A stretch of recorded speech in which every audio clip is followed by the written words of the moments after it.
that really is the million dollar question with CRM. I hear it so many times of, like, we don't want Salesforce. Salesforce is rubbish. Salesforce isn't rubbish. Salesforce is amazing. Just the way it was set up when you had a bad experience was rubbish. So, I try to come at it from a slightly different perspective. I think a lot of people will get hung up on features, shiny things. I try to almost take a step back, and so with all of my customers, they're very quick to tell me that they want a CRM because they want a CRM.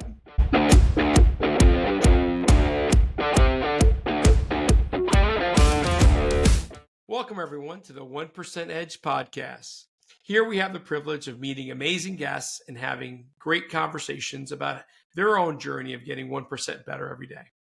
And for today's conversation, we're going to be talking about how do you effectively leverage CRM, more importantly, the entire revenue tech stack to really drive a measurable impact for your business.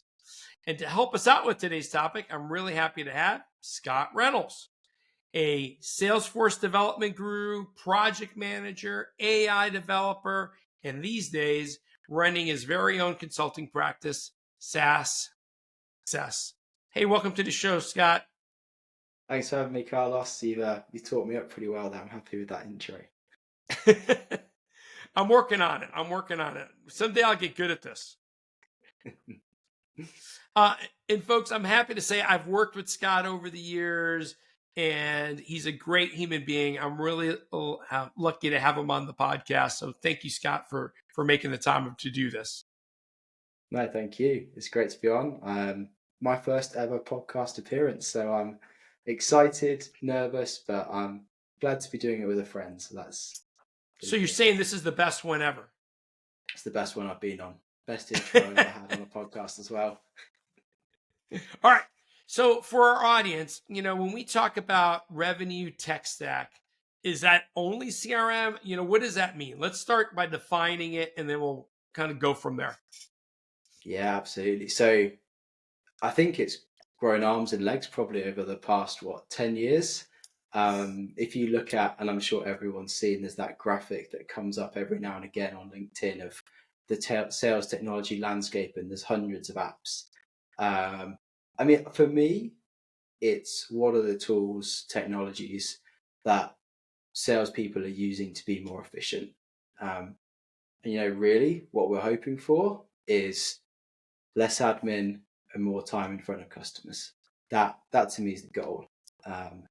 So a bit of a woolly answer to that, because I just think there's so many different tools out there that it's hard to really group them into one category these days. All right, so let's start big, and we'll narrow down to certain applications. But when I work with organizations, especially a few years back, I say, hey, give me, what's your tech stack today? And it looked like a NASCAR full of logos, because it's like, is there a tool you haven't purchased? When we talk about this tech stack, how do companies do a good job of picking which ones are really improving their processes versus which ones are they just buying on the hope that it's going to change things, but they don't never truly train people on them or roll them out or set them up correctly for it to really have an impact? Yeah, no, you're right. I think that happens pretty much everywhere.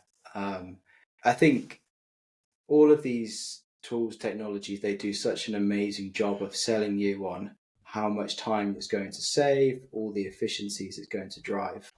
And I think that people will often overlook the importance of setting it up right and taking the time up front. You get hooked on, oh my God, we're going to have this tool. It's going to save our sellers 2 hours a week. Brilliant. Let's give it to them. And suddenly it's going to save them 2 hours a week. Unfortunately, that's just not the case, is it? I mean, I'm sure you've come across it so many times with the customers you've worked with. Like you said, all these different tools. The big thing for me that I see time and time again is the technology becomes the process. rather than the technology supporting the process. And it's a real subtle nuance, but if you think about adoption and people wanting to use the technology, if you give them something that makes their life easier and saves them time, they're going to do it. If you give them a tool and say, hey, you have to do this because this is our process, but they don't see the benefit, or why are they going to use that? You're just adding extra work to them that doesn't add value. I think you're right on the money. In fact, let's dive into the big one. A lot of organizations have some sort of CRM. Salesforce is obviously the very popular one. There are others out there. And no matter which one they pick, and Scott already knows this for our audience, I spent, nearly 13 years selling CRM. So I'm a little familiar with it. I do think it's a great tool. What do you want to know about our customers, what they have installed? How do you service them? The opportunity. I believe in CRM. Sadly, I think a lot of organizations do a shitty job of really implementing it in a way that it helps people. Scott, to your word, it has value to the users versus, oh, freak, another form I have to fill out. Any tips on how do you roll out CRM in a way that people do get more value out of it? And by people, I mean not just people running reports, but the actual users. Yeah, absolutely. I think that really is the $1 million question with CRM. I hear it so many times of, we don't want Salesforce. Salesforce is rubbish. Salesforce isn't rubbish. Salesforce is amazing. Just the way it was set up when you had a bad experience was rubbish. So, I try to come at it from a slightly different perspective. I think a lot of people will get hung up on features, shiny things. I try to almost take a step back. And so with all of my customers, they're very quick to tell me that they want a CRM because they want a CRM, but they can't really tell me why they want the CRM other than they want the CRM. So the way that, and almost the process I go through is kind of reverse engineering it. So I would start with, and this would probably this may be similar to what you teach in value selling. There's a little bit of crossover possibly. But we start with the corporate objectives. So what are those big things you need to achieve? So let's say you're a product business. We're a software business. You want to improve your sales to hit your, monthly MMR value. You want to improve your NPS scores from your customers. And I don't know, let's say you want to increase the number of MQLs you have each month. So those are your big objectives. And then the next step is so for each of those, let's break down what we actually need to do. So at a more kind of tactical level. So if we want to increase our MMR, well, we probably need to have a better sales process, so we're selling more. We need to do a better job of qualifying so that we are focusing on the deals we can win. We need more leads in the pipeline, all of those more tactical things.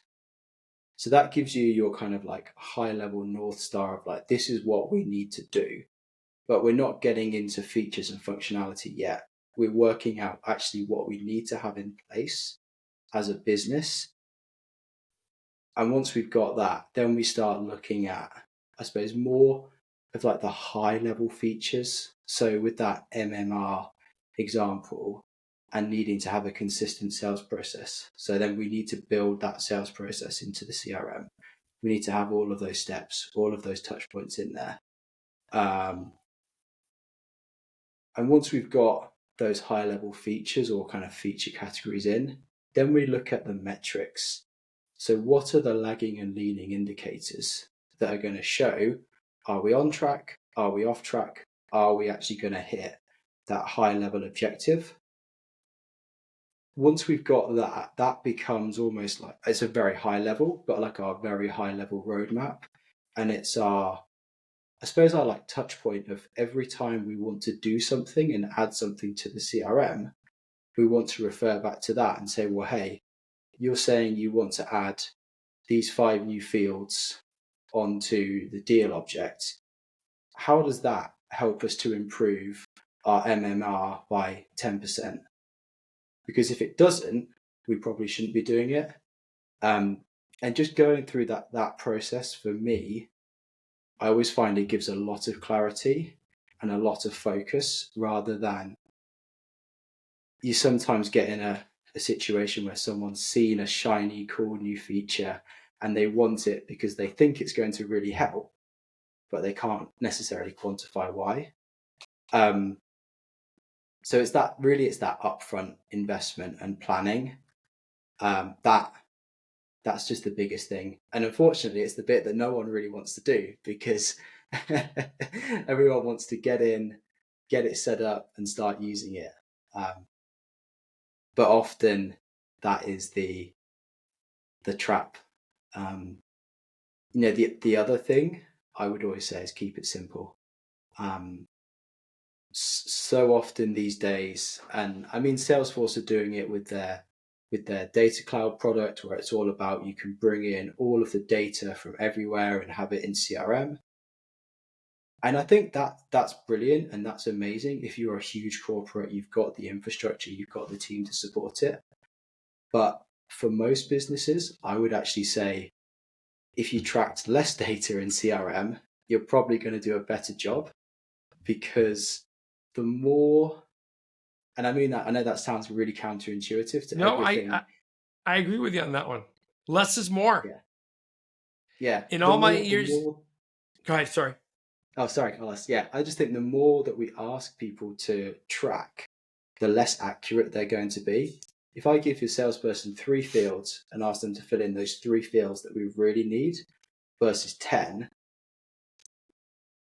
they're probably going to do a good job on the 3 fields. They're going to do an average job on the 10 fields. And if it's 3 fields that I really need and 7 fields that are just vanity metrics, I've shot myself in the foot. Yeah, there's, and I don't remember the exact stats, so I wrote myself a note. That's why you see me looking down.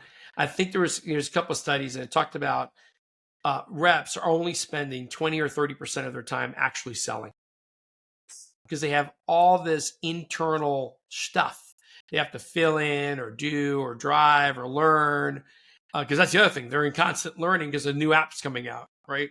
Or a new process is coming out. We're changing. Oh, go back. We got to go, did you do the class, right? Did you do that part of enablement or that part?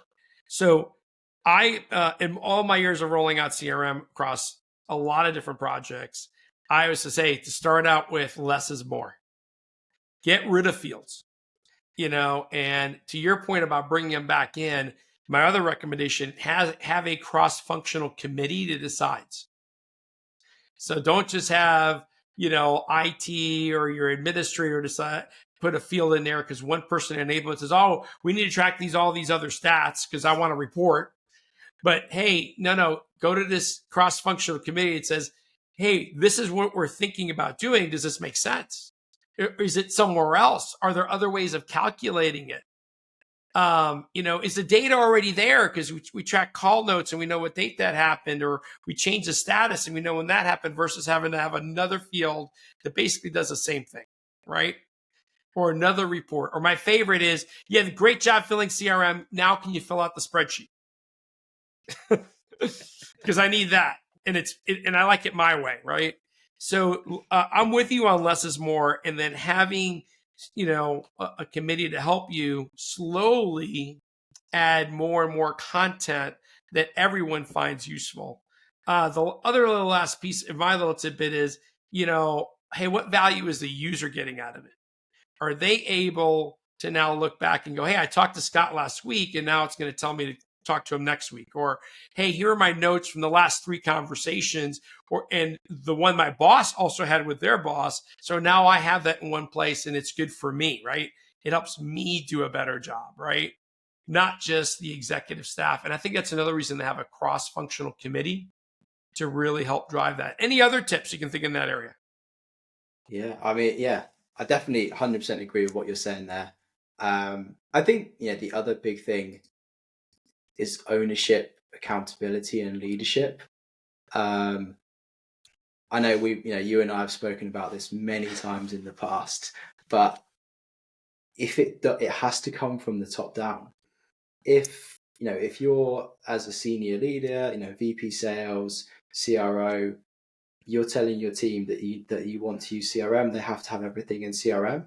If you're not logging in yourself, you're not actually asking them, you're not going in, looking at the reports, you've got no hope.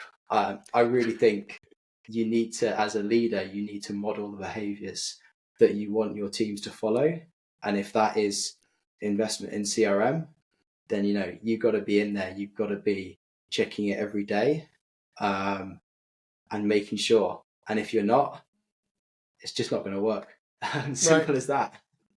I mean, if it's not valuable to you as a leader, then why are we asking people to do it anyway? Yeah, right. exactly. So that's a great point. I think back, it's kind of like people want, hey, can I press a button and automatically create like a mutual plan, success plan? Okay. Yeah. Hey, I tried it. The data it came up with is crap. It's your data that you put in there. Or, my favorite, this is a long time ago. It's, you remember all this. Hey, I love creating this organizational influence map. It's wonderful, but the contacts aren't in there. It's your job to put the people in your CRM. So, it's some of that stuff is kind of funny over time to have the discipline, and then people need to see value in it 100%. Hey, so let's talk about the big elephant in the room, which is AI. And the reason I bring it up because it's part of this whole tech stack. One of the biggest, but dude, I had the call. It takes time to type it back in there. It's a lot of effort. So, and I love your opinion on these, but I'm seeing more and more AI tools that might take a call recording, for example, a discovery call, parse through it, and automatically fill your CRM. What do you think about tools like that, and where is that going? Yeah, I think it's exciting, isn't it? And it's should save a lot of people a lot of time for sure. Are we there yet? 100%? I don't know. I think I would say some of the apps are doing a really good job. Not all of them. If you want my really brutally honest truth on it, or opinion, not truth, sorry. I would focus on using tools like ChatGPT and Gemini, building custom GPTs, building like gems that will consistently and repeatedly format the data in the way that you want it, and then get that fed into CRM. We're seeing a big rise in niche AI tools. Mm-hmm. And I definitely think there's a place for it if you really think through you're really mature in your use of AI, you're very clear on your use cases. But I wouldn't start with those. I think if you're just getting started, those general purpose technologies, ChatGPT, Google Gemini, Claude, Meta's Llama AI, things like that. That's probably where I would focus. A really good bit of advice I got from someone I follow in the AI space was basically focus on one AI tool, and until you reach the limit of like you're stretching that beyond its capabilities, don't worry about others. Because although these tools are amazing and have the ability to save us loads and loads of time, this is the same promise that SaaS software had for us 10, 15 years ago. We've heard the story before. Where it's going to be amazing, it's going to save time, and it probably didn't ever quite get there. So yes, I'm definitely a believer in AI, and I do think the hype is almost underplayed of how revolutionary and powerful it is. But it doesn't mean that I think you should go out and buy every single tool that has AI, because I think you're going to spend a lot of money and not realize the value on it.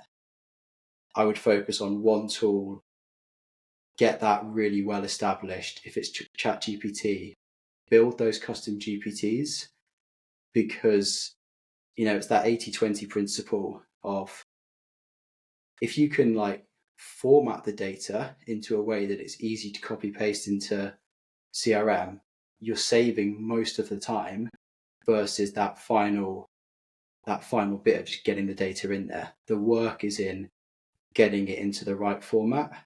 And so if you want the easiest path to value, for me, that's the best way of doing it. Okay. I think, my little twist on it is this, and whether you're manually, entering data or using a system, it comes out to these two buckets. Usage, are they actually using it? And quality. An AI tool parsing your call and jamming stuff in the fields, woohoo, we filled the fields, we got usage. Somebody, including the rep, need to look through the data. Is that really the business issue? Is that really a problem? Is that the right data for the right fields that I'm looking for? It starts with the individual using it, and then, like you said, leadership and others looking at the data go, wait, this doesn't look right, And that's how the quality gets better. And then we could feed it back, whether we're manually entering or AI, we can make adjustments, right? I mean, even in using like ChatGPT, I enter something in, I ask it this question, it's beautiful, it's well written. Is the quality there? What source did it use? Is it accurate? And I think that's something you still need to be willing to go that extra mile. But I think a lot of people just want, hey, I just want to prove that they put stuff in the box and I won. They're filling it out. It's working. Okay, you just got to step one. Yeah. Now you want to go, is the quality there? Is it accurate? Because that's what drives better forecasting and better quality of data to run your processes. It's the same thing you and I have seen year over year. Yeah, absolutely. Absolutely. I think there's a lot made of the fact that sales is a numbers game. And I wouldn't dispute that. If you have a 50% close rate, that's really high. But then the logic speaks that you need to have double the amount of revenue in your pipeline in order to hit your target. But I do think that people sometimes will use the fact that it's a numbers game as an excuse to do real high volume but real poor quality work, because hey, I know if I send out 100 or 1,000 emails, I'm going to get 10 calls. And if I get 10 calls, I'm going to close one deal. So Right. if I send out 10,000 emails, I get 10 deals. And it doesn't quite work like that. I think... Yeah, my line is you send out 1,000 crappy emails, you get 1,000. You might get one crappy lead, right? So the quality piece does play into it, and no one wants to just feel like they're a volume pusher, right? So I'm with you there. Hey, as folks look across their tech stack, right? So they don't buy every tool under the sun. What would be your recommendation? Like, what are the top, 3 or so applications that every company, hey, this should be your foundation, and then you can build around it? Any recommendations there? Yeah. So, CRM is number one. It's a broad, it could be Salesforce, HubSpot, Attio, Monday, Halo, the list goes on. There's so many out there these days. But number one, and the focal point for me, is a CRM. I would then say some kind of email marketing or nurturing tool. Now, ideally, that probably will be part of your CRM, or at least connected with your CRM, because that's how you're going to keep in contact with people who you can't convert. Then, like I said, your ChatGPT, your general purpose AI tool that you have properly trained your staff on, and you've set things in place to actually be specific to their use cases. And then probably the fourth thing is a call recorder, call transcriber, because for me, I don't know how you do it, Carlos. I always take the call recordings from my customers and I use that as the foundation of kind of reviewing and doing a lot of my follow-up. And actually kind of the thing that I find really interesting and useful with it is when you go back through it, and especially if you use an AI tool to summarize it, you can often pick out things from the transcription that you missed real time. Then the one, and I actually wanted to get your thoughts on this because I think it goes back to that the heart, the poor data or the volume question is some of these new data provider tools that are coming out. So, I mean, I say new. I think Clay would be the one that's getting very popular, but things like Apollo, Zoom Info, where we're giving people access to what would have, I suppose, historically been lists, but it's that data for cold outreach. Where would you sit on that? I'm a big believer in you got to do some research before you call. I mean, even if it's just 5-10 minutes, right? If there's a tool that can do it across sources, right? So, yeah, I like to look at the individuals. So usually I go to LinkedIn, and that's one of my main sources. But then you got, like these days I've been using ChatGPT. Like, hey, here's the company. I did one where here's the company. It was private, so there's not a lot of like financial data. Here are its top 3 competitors in their websites. Can you tell me what their top 5 challenges are for their industry? And it came out with some really good stuff. And it actually tied it down to this company said this company said that, So it looked at the prospect's website for part of it, but it also looked at these other competitors that are bigger and public. And it gave me much better data about that industry to understand it better. I think that's a key part to having a better call, right? Being prepared with better questions and stuff. You need data.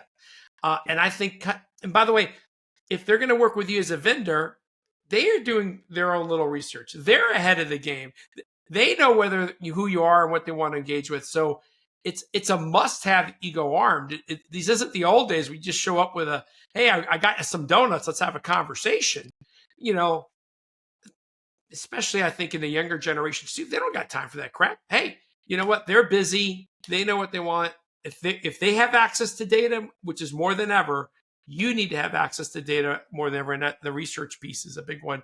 I'll tell you another one too and again, I might old, 10, 15 years ago, you said, hey, can I record this call? People are like, whoa, okay, well, I got to be careful what I say. And the people weren't as genuine or willing to be open.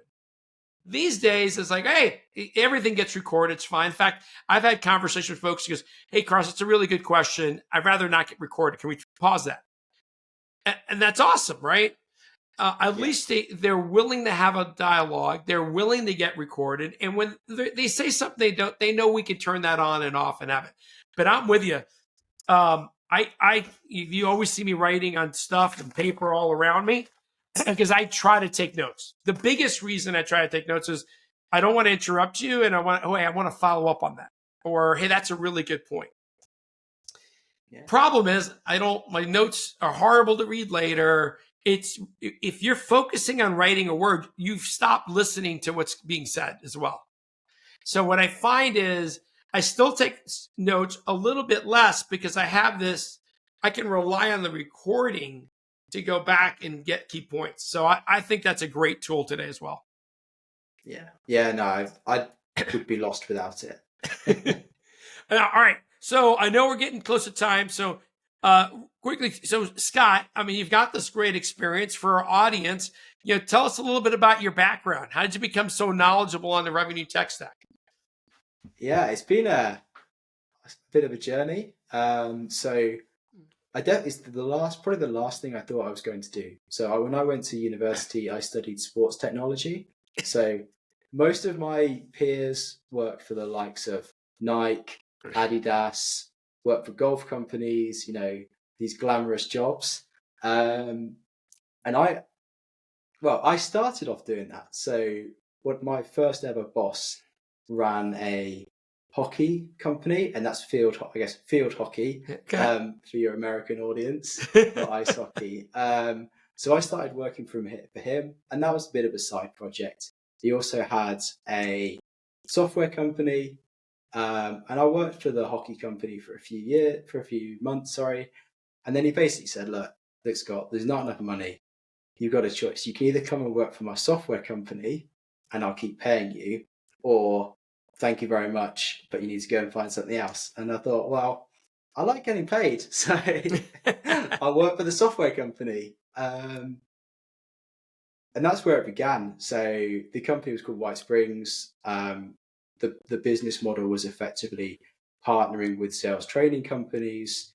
So the company was being the likes of Value Selling, Miller Hyman before they were bought out by Korn Ferry, Sandler, Richardson. They were Sales Performance International back then, and taking their training, what would have been really originally Excel spreadsheets that they gave to salespeople to fill in, turning those into software, embedding them inside CRMs, a lot of Salesforce, some Microsoft Dynamics, some Oracle, some Dynamics on premise. Fortunately, that kind of stuff's gone away. That was it. Working in this, I suppose, intersection of technology and sales training, but always focused around CRM. And I worked for White Springs for basically 10 years with a 6-month break. And I suppose I went from the most junior employee to basically second in command in the business, operations director, kind of running day to day. And then about 3 years ago, that company basically disbanded. Value Selling was a customer at the time, and I was asked to join Value Selling and head up their revenue technology. Jumped at the opportunity, moved across, worked with Julie and her team at Value Selling for basically the last 3 years, but always had this thought of, I'd like to have my own business. I want to do my own thing. So for the past year or so, I've actually been working. I'd had an agreement with Value Selling to drop down to part-time, and with the ability to start building my own business. And start of this month, I went full-time on my own business, SaaS Success. So it's been, just, I suppose, a growing throughout my career, really. I think it's been a great journey, and I've really I've loved working with you in the past, and I'm looking forward to continue working with you in the future, maybe on some joint customers. All right. Last 2 questions. One is, hey, what's that one piece of advice you would give other professionals like yourself, be it business or personal, so they can be as successful as you have been? I think just keep it simple. For me, that's always been the best way. Every time I try and overcomplicate something, it just never feels right. Simple always works. It never lets you down. Is it the most glamorous? No. Is it effective? Yes. So all right, I love that. And if people want to get in contact with you, learn more about what you're doing, what's the best way for them to reach you? So probably 2 options would be LinkedIn, so Scott Reynolds, or SaaS Success on LinkedIn, or you can check out my website, which is saassuccess.co.uk.